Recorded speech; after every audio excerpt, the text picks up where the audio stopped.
So hello friends, मैं जाबिश और आपका स्वागत है हमारे इस यूट्यूब चैनल एजुकेशन हम में। हमारे चैनल को सब्सक्राइब करें और बेल आइकन दबाना ना भूलें, जिससे हमारी सभी नोटिफिकेशन और अपडेट आपको मिलती रहे। So keep watching guys, keep supporting.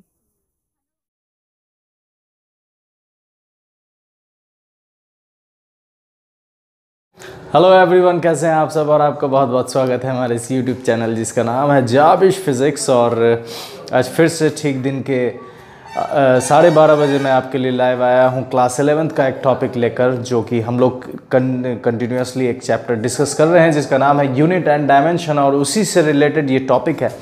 तो यूनिट एंड डायमेंशन में मैंने स्टार्टिंग में ये बताया था कि मेज़रमेंट एक्चुअली में होता है कंपैरिजन। जब आप किसी चीज़ को मेज़र करना चाहते हैं तो वो आप क्या करते हैं कि कंपेयर करते हैं। ठीक है, जैसे किसी के लेंथ को अगर मेज़र करना है तो आप इंच टेप लेते हैं या स्केल लेते हैं और फिर उसके सामने रखते हैं और फिर बताते हैं कि हाँ ये 20 सेंटीमीटर है या 1 मीटर है। ठीक है, तो मेज़रमेंट के लिए मेज़रमेंट कंपैरिजन है, और कंपैरिजन के लिए जो चीज़ चाहिए वो यूनिट कहलाता है। तो अब जो हम लोग मेज़रमेंट जो हम लोग करते हैं वो दो टाइप का होता है, एक होता है डायरेक्ट मेथड और एक होता है इनडायरेक्ट मेथड। तो डायरेक्ट मेथड बहुत इजी है, आप डेली लाइफ में उसे करते ही होंगे। जैसे मान लीजिए कि किसी चीज़ को मेज़र करना है तो आप क्या करते हैं, स्केल लेते हैं। जैसे मान लीजिए कि मुझे अगर शर्ट सिलानी है तो मैं दर्जी के पास जाऊँगा तो वो इंच टेप लेंगे और उससे फिर इंच टेप लेंगे और फिर उससे मेज़रमेंट करेंगे। तो यहाँ पर जो उन्होंने मेज़रमेंट करा है वो एक्चुअली में डायरेक्ट मेथड है। ठीक है, क्योंकि वो उस इंच टेप को लिए और मेरे यहाँ रखे तो उन्हें हाथ का ये लेंथ मिल गया कि शर्ट की जो स्लीव्स होगी वो कितनी लंबी होगी। तो ये डायरेक्ट मेथड है, किसी चीज़ को वहीं पर लेकर कंपेयर करना, ये डायरेक्ट मेथड। लेकिन इनडायरेक्ट में क्या होता है कि वो काफ़ी दूर के डिस्टेंस को आप मेज़र करते हैं। तो अभी हम लोग जो डिस्कस करेंगे वो इनडायरेक्ट मेथड का एक इम्पॉर्टेंट जो टॉपिक है उसे हम लोग डिस्कस करेंगे। जैसे इनडायरेक्ट मेथड क्या होता है, तो इनडायरेक्ट मेथड हम लोग यूज़ करेंगे वेरी लार्ज डिस्टेंस के लिए। जब काफ़ी दूर, जैसे एक प्लैनेट का या एक स्टार का हमें अगर डिस्टेंस मेज़र करना है तो यहाँ पर तो हम ऐसा नहीं कर सकते कि अर्थ पर 1 इंच टेप का एक हिस्सा लें और फिर जाए दूसरा हिस्सा दूसरे प्लैनेट पर। ऐसा तो कर नहीं सकते क्योंकि ये डायरेक्ट हो जाएगा और डायरेक्ट पॉसिबल नहीं है। तो इस कंडीशंस पे हम लोग यूज़ करते हैं इनडायरेक्ट मेथड। तो इनडायरेक्ट मेथड में एक आता है पैरेलल मेथड। पैरेलल मेथड क्या होता है, देखिए पैरेलल कहने का मतलब होता है कि जब कोई ऑब्जेक्ट अपना पोजीशन चेंज करे बैकग्राउंड के रिस्पेक्ट में तो हम कहेंगे कि वो पैरेलल है। ठीक है, जब कोई ऑब्जेक्ट अपने बैकग्राउंड के रिस्पेक्ट में अपने पोजीशन चेंज करे। अब ये बैकग्राउंड के रिस्पेक्ट में अपना पोजीशन कैसे चेंज होगा, तो देखिए आप भी कर सकते हैं। आप क्या करें कि अपने सामने एक दीवार ले लें। ठीक है, एक दीवार है, उसके सामने खड़े हो जाए और फिर अपने हाथ में कोई चौक या जो भी कलर मार्कर है उसे ले ले और फिर अपने सामने अपनी उंगली रखें। ठीक है, अपनी फिंगर को रखें। ठीक है, उसके बाद आप इस फिंगर को अपना एक आँख क्लोज करके देखेंगे तो ये कहीं यहाँ दिखेगा आपको। ठीक है, ये अगर यहाँ दिखा, फिर उसके बाद आप इसे ये कर दीजिए, फिर इसे बंद कर दीजिए, इसे खोल दीजिए तो ये आपको यहाँ दिखेगा, इस वाले से आपको यहाँ दिखेगा। तो इस वाले में यहाँ दिखा, आपने यहाँ पॉइंट कर दिया। ये जब आपने क्लोज करा, इससे देखा तो ये यहाँ, तो इस एक यहाँ दिख रहा है, एक यहाँ दिख रहा है, तो इसका पोजीशन चेंज हुआ। तो ये जो डिस्टेंस आपको मिलेगा, इसी डिस्टेंस को हम लोग पैरेलल बोलते हैं। जब ये ऑब्जेक्ट अपने पोजीशन को चेंज कर रहा है बैकग्राउंड के रेस्पेक्ट में तो हम कहेंगे कि ये पैरेलल है। ठीक है, और जो चेंज इन पोजीशन का जो डिस्टेंस है इसे हम लोग बेस कहेंगे या पैरेलल बेस कहते हैं। ठीक है, तो पैरेलल क्या है या पैरेलल मेथड क्या है, ये चीज़ समझ में आया। देखिए होता ये है कि जब आप किसी चीज़ को मेज़र करते हैं, किसी चीज़ को देखते हैं तो वो अपने पोजीशन को चेंज कर देता है। ठीक है, जैसे मान लीजिए कि ये कोई पॉइंट है P, आपने इसे पहले देखा यहाँ पर एक आंख बंद करके तो ये यहाँ दिखा आपको A पर, फिर ये दूसरे मर्तबे में यहाँ दिखा B पर, तो इसका ये पोजीशन चेंज हुआ A से B। ठीक है, पहले आपको दिखा A पर, फिर दिखा ये B पर, तो इसका ये पोजीशन चेंज हुआ।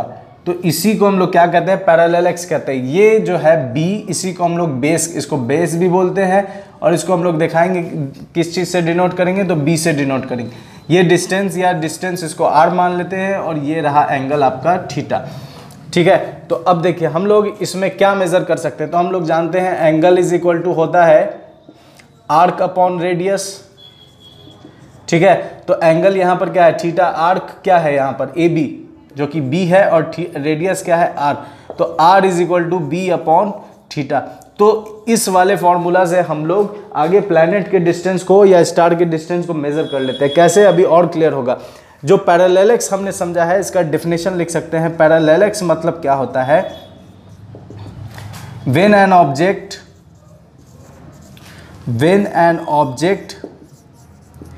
change its position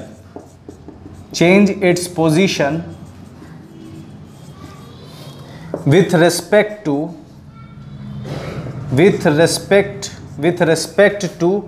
बैकग्राउंड के कंपैरिजन में जब ये अपने पोजीशन को चेंज करेगा तो हम क्या कहेंगे कि ये पैरेललेक्स है। ठीक, तो यहाँ पर हम लोग समझेंगे कि ये जो जब वो अपना पोजीशन चेंज कर रहा है, कोई ऑब्जेक्ट अपने बैकग्राउंड के रिस्पेक्ट में पोजीशन चेंज कर रहा है, पहले वो ए पर था वो बी पर है, तो ये जो ए से बी डिस्टेंस है इसको हम लोग बेसिस कहते हैं, और ये जो एंगल है इसको पैरालैटिकल एंगल कहते हैं।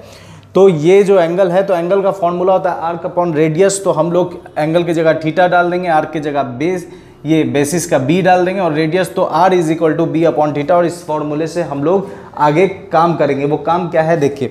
उससे पहले पैरेललेक्स का हम लोग डेफिनेशन लिख सकते हैं कि when an object change its position with respect to background. ठीक है, जब कोई ऑब्जेक्ट अपना पोजीशन चेंज करता है बैकग्राउंड के रिस्पेक्ट में, तो हम कहेंगे कि वो पैरेललेक्स है। ठीक है, पैरेललेक्स का यूज क्या है, और ये जो फॉर्मूला हम लोगों ने निकाला इसका यूज क्या है, तो देखिए पैरेललेक्स मेथड कहाँ यूज करेंगे, फॉर लार्ज डिस्टेंस कहने का मतलब कि अर्थ से कोई स्टार काफ़ी दूर है और हमें उसके डिस्टेंस को मेजर करना है कि वो अर्थ से कितनी दूर है, तो उसके लिए हम लोग इसका यूज़ करेंगे। तो इसके लिए देखिए क्या करते हैं कि जैसे मान लेते हैं कि हमारे पास कोई स्टार है। ठीक है, कोई स्टार है यहाँ पर, ये एन को मान लेते हैं कि ये स्टार है, और ये यहाँ पर अर्थ का ये ऑर्बिट है। ठीक है, ये अर्थ का ऑर्बिट है जिसपे ये सूरज का ये सन हो गया। ठीक है, ये सन है, और अर्थ का ये ऑर्बिट है चक्कर लगाने का सूरज के चारों तरफ। ठीक है, ठीक है। अब देखिए अर्थ जब ए के पास है ना, अर्थ जब ए के पास है तो हम लोग क्या करते हैं, एस्ट्रोनॉमिकल टेलीस्कोप लेकर इसको देखते हैं, इस स्टार को देखते हैं। ठीक है, तो इस स्टार को देखेंगे तो ये जो देखेंगे तो लाइन यहाँ मिलेगा इस तरीके से। फिर हम लोग क्या करते हैं, फिर हम लोग यहीं से सीधे भी देखते हैं। ठीक है, स्ट्रेट भी देखेंगे। तो जब हम लोग स्ट्रेट देखेंगे तो कुछ लाइन ऑफ साइट हम लोगों का इस तरीके का बनेगा। ठीक है, अब देखिए यहाँ पर हम लोग करते क्या है कि उस एस्ट्रोनॉमिकल टेलीस्कोप की मदद से एक लाइट रेज इस डायरेक्शन में भेजते हैं, एक इस डायरेक्शन में सीधा भेजते हैं। ठीक है, एक सीधा भेजते हैं, तो सीधा भेजेंगे तो यहाँ ये एंगल बना θ1। अब ये यहाँ पर इससे लाइन जोड़ देते हैं सन से, तो ये θ1 है तो ये भी θ1 हो जाएगा। ठीक है, फिर उसके बाद जब ये आधा चक्कर, ठीक है, अर्थ जब 6 महीने बाद अर्थ जब यहाँ पहुँचता है, ये अर्थ पहुँच गया कहाँ, बी के पास। कितने महीने बाद, तो आफ्टर 6 मंथ, 6 महीने बाद। ठीक है, तो ये अपने हाफ रिवॉल्यूशन को कंप्लीट कर चुका। अब ये यहाँ पहुँचा तो फिर ये यहाँ से इसको देखेगा, तो फिर से यहाँ जब देखेगा तो सेम प्रोसेस अगर हम रिपीट करें तो ये हो गया θ2 और ये हो गया θ1। ठीक है, तो अब देखिए इस ट्रायंगल में अगर हम काम करें, ठीक है, ये लाइन जोड़ देते हैं। ठीक है, तो इस ट्रायंगल में अगर लें, इन ट्रायंगल ANB में अगर हम काम करें तो हम एंगल इज इक्वल टू ये वाला फॉर्मूला अगर यूज करें, R is equal to B by theta, तो देखिए R यहाँ पर क्या है, R AN हो गया, B क्या है यहाँ पर, तो AB हो गया, और थीटा क्या है, तो थीटा हो गया θ1 प्लस θ2।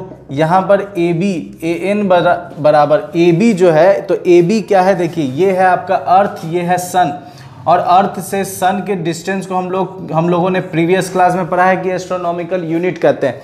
तो ये AU इतना और फिर ये AU इतना, तो ये टोटल कितना हो जाएगा, 2AU, 2 एस्ट्रोनॉमिकल यूनिट, और θ1 θ2 हम लोग मेज़र कर सकते हैं प्रैक्टिकली, तो θ1 θ2। तो जब हम लोग 2AU का वैल्यू पुट कर देंगे, θ1 θ2 का वैल्यू पुट कर देंगे, तो हमें क्या मिल जाएगा, AN मिल जाएगा। और AN क्या है, तो AN डिस्टेंस है, AN distance between, AN is distance between distance between earth and sun, ठीक है, सॉरी, अर्थ एंड स्टार,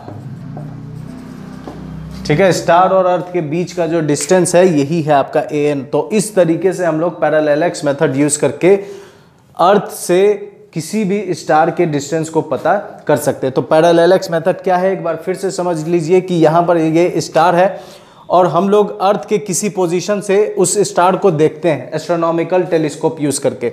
एक बार उधर देखेंगे और फिर एक बार सीधे देखेंगे, तो इस तरफ देखने पर एक लाइट रेज भेजेंगे, फिर इधर भी लाइट रेज भेजेंगे, तो ये जो एंगल कितने डिग्री पर गया है ये हम लोग मेजर कर लेते हैं। ये अगर θ1 है तो ये भी θ1 हो जाएगा।